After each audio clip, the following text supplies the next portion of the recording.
Hi, and welcome back. I have been gone for a little while, from YouTube anyway, not from life. I have to be honest, editing your own self on for video is a true beatdown.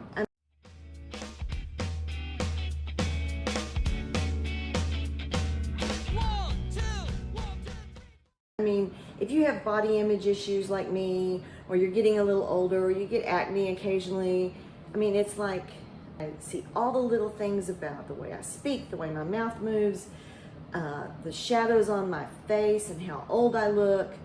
You know, I'm getting older, I'm getting heavier. It's a real beat down editing yourself on video. So I kind of took a break from it, but I've purchased a few bags since the beginning of the year, and I wanted to share those with you. So I have something to say. I thought, you know what, to heck with it. I'm just gonna get on there and I'm not gonna care. I'm not gonna care what I look like. Oh, the air conditioner went off, that's nice. So sorry that whole intro had the air conditioner in the background, but I'm not gonna re-record it. So I've come to the realization I cannot wear shoulder bags or crossbody bags anymore. If I'm like walking through say a flea market or an antique mall, or even just shopping at the store or at a mall, carrying a bag on my shoulders for some reason causes back pain. And it can be the lightest bag and it still causes back pain. It's something about the way the strap is hitting my shoulder. I don't know. So I started carrying backpacks.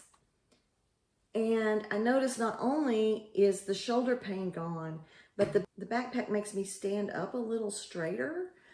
I don't know if it's the counterweight or what, but I think there's probably a long-term benefit to carrying backpacks instead of purses. And so that's sort of where I'm going. So I have several videos to do in a row. You'll see me in the same clothes. I'm not going to change clothes just so I look like it's a different day. It's all being done on the same day, but I'll post them separately. So one of the first backpacks, and this is a new product for me. I've seen these, the Fjallraven bags, and I've seen the Kanken in person at Dillard's, I believe. And as far as a bag goes, it's very nylon-y, and it just didn't really appeal to me. The colors are great, but it just didn't appeal to me. I've been looking for a backpack that it has the ability to turn into a tote very easily through this one particular method, and I'll show that to you because this bag has that. The other thing about leather backpacks is they tend to be heavy. And I went camping recently, and I needed a backpack because we're going to do a short hike. And I took a canvas bag, and it was real floppy, and it was hard to get things in and out of. And so since then, I've been looking for a lightweight canvas bag that has a little bit of structure and has, I wasn't specifically looking for it having this conversion capability, but this one fit the bill on all of that. And it does have a little bit of leather on it. So this is a Fjallraven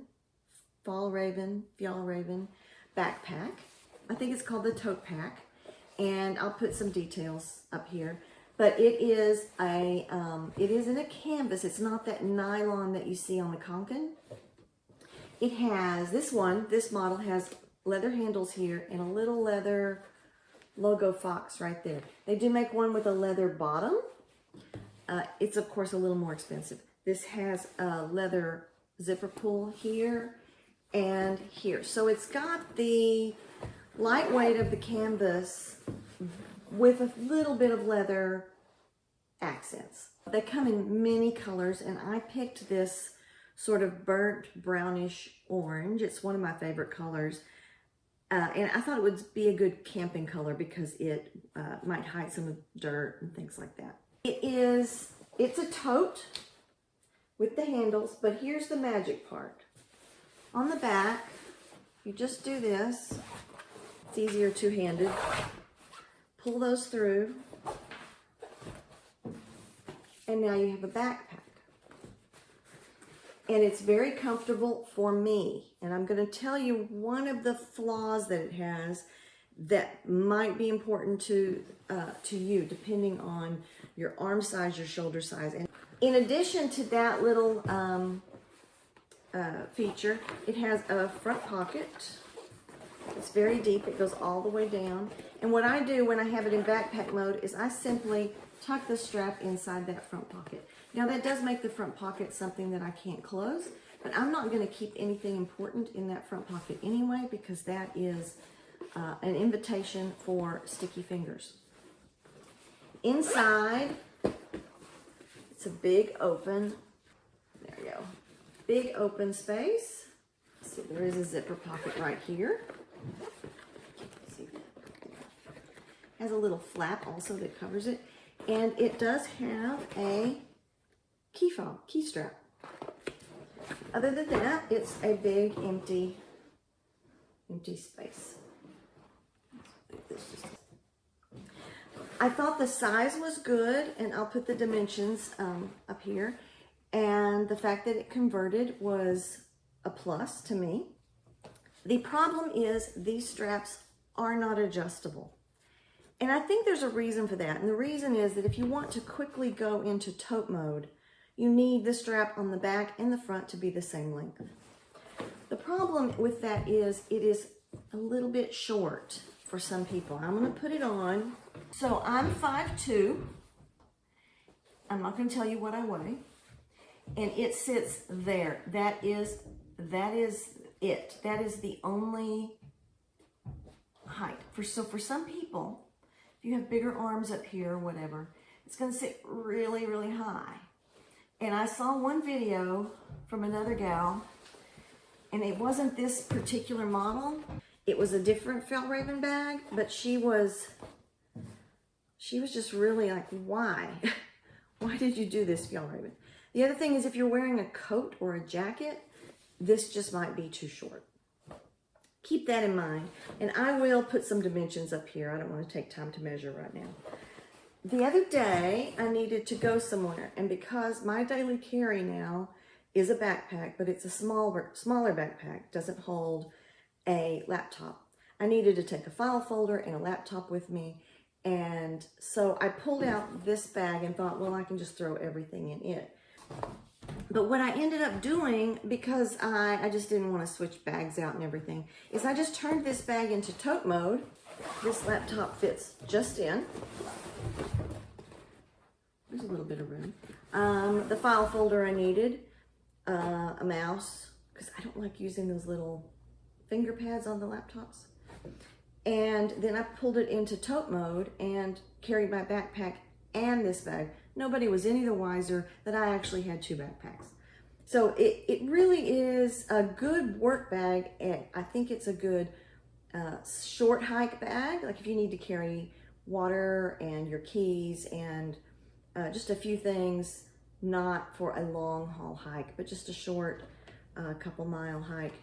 Just want to carry, you're not carrying your whole life with you. A travel day bag. I think I would take this on a trip anywhere, and it would be great. Sometimes when you go to museums, they won't, or you tour old houses, they won't let you carry backpack because they don't want you knocking things over with it. People don't know their body boundaries when they're wearing backpacks a lot of times. And this is really easy to switch to shoulder bag mode if you get in a situation like that. Not being able to adjust the straps is the only flaw I see with this bag. If they wanted to make it a little bit more camping friendly, they could, or even travel friendly, they could add, they'd probably have to make it a little deeper, but they could add pockets out here for a water bottle. The other thing I would like to see on every backpack is backside access. And you don't necessarily have to make it a separate pocket, but just a zipper back here so that you can slide things in from the back. If it's a pocket, that's even better, but this bag doesn't have backside access. And when I was traveling a couple years ago, I really liked the ability to just reach back here and throw some things in right next to my back, between the bag and my back. And my cell phone, other things, for instance, felt real secure there. So it would be nice to have some sort of backside access and possibly place for water bottle. And hey, Fjallraven, make those straps adjustable. You could do it right here, or even down here. Just add an infinity strap and with a slide, and you're good to go. I think you could probably sell more of these and have fewer returned if you did that. Structurally, there's nothing wrong with this bag. It is sturdy. It appears very sturdy. The stitching looks good. I really look forward to maybe traveling or going camping again and using this backpack. So I wanted to show that to you. And I'm glad they made one with a little bit of leather details. They have several models of the tote pack that in a bunch of different colors. So there's a various price range depending on whether you get with or without leather, etc. So if that's something you might be interested in, take a look at it. Yeah, that's my review of the Fjallraven